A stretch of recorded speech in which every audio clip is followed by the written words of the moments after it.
work as a barista, but I've been growing a following on TikTok. I've recently passed 50,000 followers. I know it's nothing compared to some of the biggest creators on TikTok with tens of millions of followers, but for me, it's a huge deal.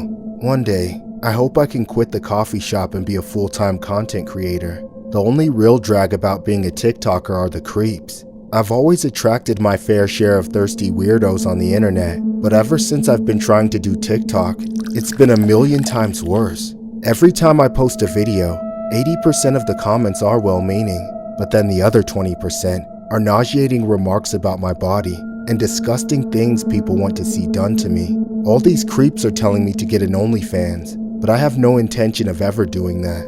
Unfortunately, I feel like I have to leave those comments up, and I can't block those people because I need the engagement on my profile. I thought I'd get used to it, but they've only been getting harder to ignore. They've all started messaging me because I ignore their comments. At best, they're asking to take me out on a date, but at worst, they're basically threatening to make me the star of their own personal snuff film. As creepy and unnerving as it is, I know 99.9% of them are all talk. However, it's been getting even weirder than that. I've been doing a lot of live streams recently, during which I always have the same window in the background when I prop my phone up on my desk, and I've been seeing something weird in it while I'm filming. It always happens out of the corner of my eye, and I can't go back to see if it was really there, but I keep seeing a green dot flash on the curtain, like a taser pointer is shining through my window. I always assumed it's just some dumb kids in the neighborhoods messing around, but it felt weird to me that it would only happen when I was live streaming. Then, I noticed that I've been getting attention from a particularly persistent creep. I'll just call him Richard. He comments on every single one of my videos, then messages me minutes later. For a while, it was always the same stuff like, "I love you, I need you, I want to give you a big tip at your job." I talk about being a barista on my page sometimes, but I've never mentioned where I live or work. Yet somehow, Richard knew the exact coffee shop I worked at. Richard even said he knew where I lived, but as I looked through his profile, he didn't have any posts, so I assumed he was just another troll. Then one day, Richard took it a step further. He sent me the exact street address, even my apartment number. Not only did he have that, but he also knew the make, model, and year of my car, as well as the license plate. He was even threatening to steal mail out of my mailbox, but that's when I realized he had already been doing that for days. As it had been suspiciously empty, the threats just continued to ramp up, with him saying that if I wasn't going to be with him, he was going to do something to me. I could no longer ignore this Richard freak anymore. He was an actual psycho, and I couldn't stop thinking about him breaking into my apartment at night, or ambushing me in my car. I couldn't sleep. I just kept looking out my window, trying to see if I could spot him, but he was never there. I didn't want to block him, as I didn't want to give him any more reason to do something else, and I wanted to be able to show all of his info to the cops. All I needed to do was make it through the night, so I didn't have to go to the police station in the dark. However, when I stepped outside to go there the next morning, I was met with a terrifying scene. All the windows on my car had been smashed. Every single one was totally broken through. I called the police right then and there to report it, but when they came, they said there wasn't anything they could do. Frustrated, I took matters into my own hands. I swept the glass out of my car, then I took it to an auto glass shop. I got the car fixed, and immediately got a security camera. I eventually set up the camera to point right at where I parked my car. About 2 days later, I came out to the exact same situation. All the windows of my car were broken, but this time, my license plate was also gone. I immediately checked the camera where I saw footage of a man driving up to my car, getting out and smashing all the windows, ripping off my license plate, then driving off. I was able to read the license plate of the culprit's car in the video and gave the information to the cops. About a week or so later, the cops arrested a man named Richard Newman. It was revealed that he had been stalking me through TikTok and had become absolutely obsessed with me. It turns out that he lived in the same city as me and took advantage of it. What's even more alarming was how he was the one shining lasers through my window during my live streams. Ever since then, I've been scared to live in my own home. I'm scared of continuing making TikToks, fearing him or someone else will attack me, and not my car next time around. This story was inspired by a disturbing incident regarding a TikTok influencer who was scared to live in her Oklahoma City apartment after several incidents involving a stalker within the last month. Richard Newman was arrested on April 10th and found to be the alleged stalker. The victim stated, "It was scary.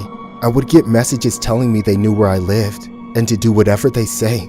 I've gotten tons of messages from a random account or two that mentioned personal details about where I live, what kind of car I drive, and what I do for a living. And I was like, this is someone who knows me." News outlets have concealed her name because she said there could be more arrests soon.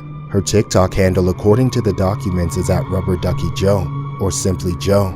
Police were involved when on March 25th, Joe woke up and found out that her license plate was stolen and her car window was busted out. But on March 27th, police responded to her apartment complex yet again because her window was broken again. But this time, Joe had set up surveillance cameras which caught the vehicle and the people involved.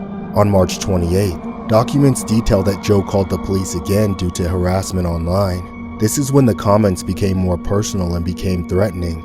Eventually, police found the vehicle with the matching license plate and pulled it over, and inside was a man named Justin Delaney. Documents say that Delaney admitted to police that another man named Richard Newman was the one who was allegedly stalking Joe through TikTok and was infuriated with her.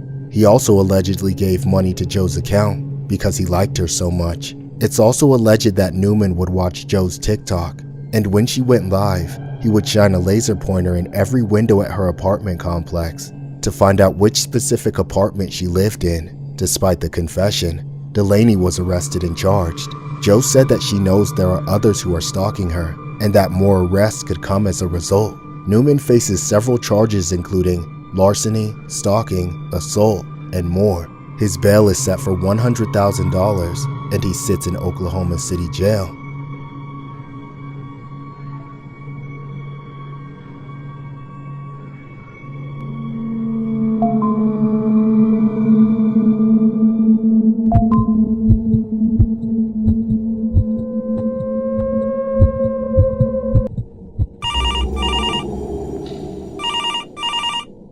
You've reached the number for emergency services. Help! Please describe Help me! Sir, calm down. What's going on? It's my kids! They've gone crazy! What are they doing? Is anyone hurt? Someone's about to be if they don't stop this goddamn TikTok ban!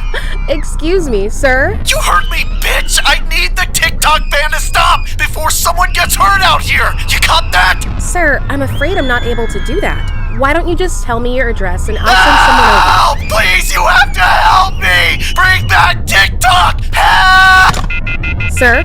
Sir! Where are you?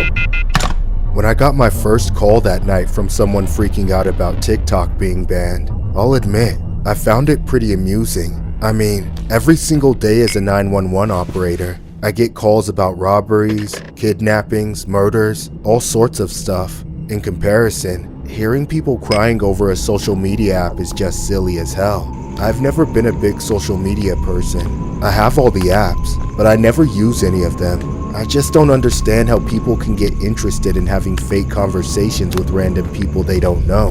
Hearing those people freak out was funny at first, but as the night went on, more and more people found out about it. And that's when the only calls I got were about TikTok. It got on my nerves so badly that I broke protocol. At the start of every phone call, I asked if it was about TikTok, and if they said yes, I'd tell them to piss off. My co-workers, mostly the officers that would usually be responding to those calls, certainly got a kick out of it. A lot of them started to accumulate around the station, as it seemed all crime and wrongdoing had come to a stop, because every single person in our jurisdiction would rather cry over losing an app than do anything else. However, the situation continued to deteriorate from funny to annoying to problematic. A few hours into the fiasco, I spotted a guy staring at me out the window.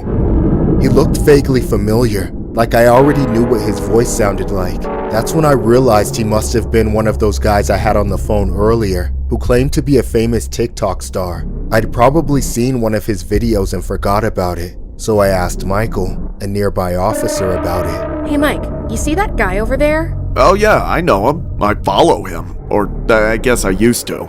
Well, can you make sure the doors are locked? He's giving me the creeps. Yeah, I'll take care of it. Mike went over to the front door of the police station and unlocked them. The man didn't seem to react, except by turning to Mike with an expressionless face. I couldn't tell what it was, but there was just something off about that man. Then, I noticed a crowd of people were quickly approaching the building behind Mike's back. They all looked the same, like influencers and TikTokers. I shouted at Mike to close the door, but it was too late. The horde burst through the doors.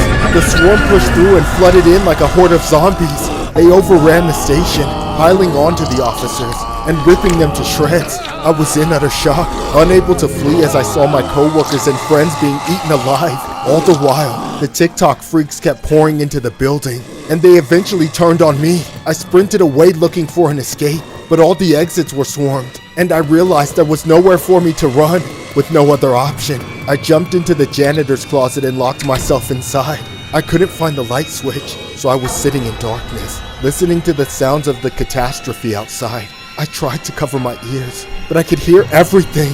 The screams, the sound of flesh tearing and bone breaking, along with the cheers of those deranged, inhuman TikTok stars celebrating the spectacle. Slowly, the noise died down, and that's when I got a notification on my phone that someone was going live with me. I felt I had no choice but to open the live stream. I couldn't believe my eyes when I saw it. The video was being filmed by someone in that crowd of TikTok-addicted monsters, now all bloodied from their attack on the station, and they were piled up outside the door to the janitor's closet, the door I was hiding directly behind. They must have known as soon as I joined the live stream, because they immediately started pounding on the door and screaming at me to bring back TikTok. I had no weapons to defend myself. All I could do was scream and beg for mercy.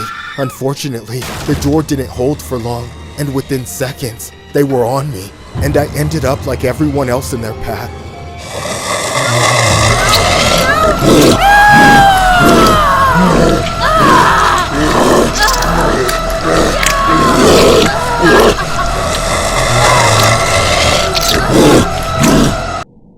This story was inspired by an incident regarding the viral TikTok ban that had millions of users in chaos. As TikTok barred access throughout the United States, TikTok's shutdown in the US has caused absolute chaos, with some users reportedly calling 911 in a panic. Following the Supreme Court's decision to upload the nationwide ban on TikTok, users have started receiving notifications confirming the app's removal. While many are voicing their frustration online, some have taken it to a whole new level by dialing 911 emergency services. Emergency dispatch centers across the country are now dealing with non-critical calls from distraught users, including teens and children who are upset over losing access to the app.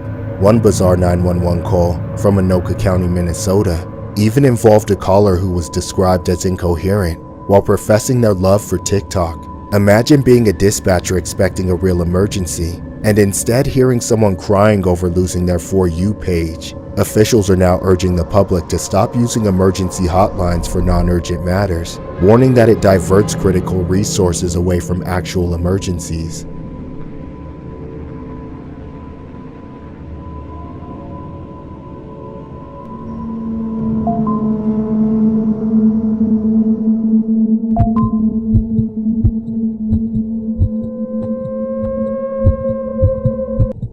I've worked hard for everything I have. I go to college, work a full-time, and live alone, so I have to take care of myself completely. I lived in a decent house with not much around it. It was a rural area, so there were just a few houses, but mostly grassland. That meant that I barely had any friends or acquaintances. Most of the time, I'm mindlessly just scrolling on TikTok, watching brain rot while I'm at work or at home. Not only is watching a TikTok mindless and effortless, but so is making one. That's why I envy TikTok creators with a burning passion. It's the main source of negativity in my mindset these days. Not loneliness or fatigue, just a seething hatred for these people that have it so easy. I guess that's part of the loop that keeps me hooked, the back and forth between the dopamine hits and rage bait. I just can't stand how dumb shit they do goes viral, earning them revenue and opportunity that a hardworking person like me would spend decades of their lives hoping to achieve. Above all, there is one TikToker that drives me insane more than any of them. CO.AG lame. It's not even that I find his videos to be exceptionally bad. In fact, when I first encountered him, he honestly gave me a good laugh. But then I discovered something about him that changed everything.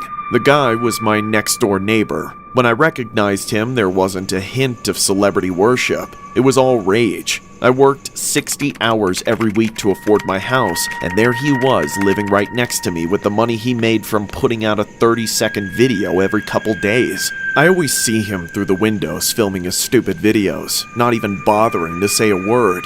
It's like he's doing it on purpose to make sure I see it. When I come home from work or wash dishes, I just see him making a few gestures here and there and doing something mundane. I know that all he's doing is making fun of some even dumber life hack video, but I always know he's making a lot by doing it. CO.AG is richer than anyone else who lives in my neighborhood. He could move out to a Hollywood mansion or a Manhattan penthouse, but for some reason he sticks around. The guy was a weirdo. I often catch him glancing at me gauntly while he's filming, smiling, never opening his mouth. To be honest, he freaks me out, but that's why I keep my machete underneath the loose floorboard in my bedroom just in case. Over weeks and months, I slowly grew to despise CO.AG more and more, even giving up TikTok just to keep a lookout for him. CO.AG also began taking greater notice of me. In some of his videos, he never even looked at the camera while he was filming. He was just looking through the window, right at me. One night, I couldn't stand it anymore. The standoff, the silence. What? What do you want from me? Come on, why won't you say anything? Just stop staring at me, you got it? We would have tense face-offs with him here and there, but I tried not to let it ruin my day. After that, I was pretty exhausted, so I went upstairs and crawled into bed. I slowly fell asleep. I remember tossing and turning in my bed trying to fall asleep when I heard it. It sounded like tapping sounds. I tried to ignore and sleep through it, thinking it was just the wind from outside or something, but I heard it again. This time, the tapping sounds sounded even louder. Now I knew someone was definitely there. That's when I sat up on my bed to look at what was making those noises. Ah! What the hell do you want from me?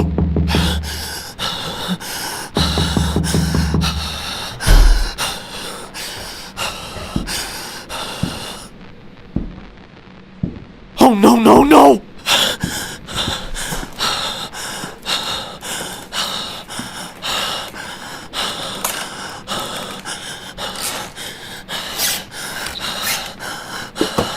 Ah!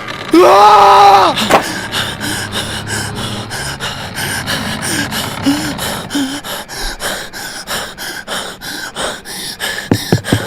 Ah, help me! Somebody get this freak out of my house! Help!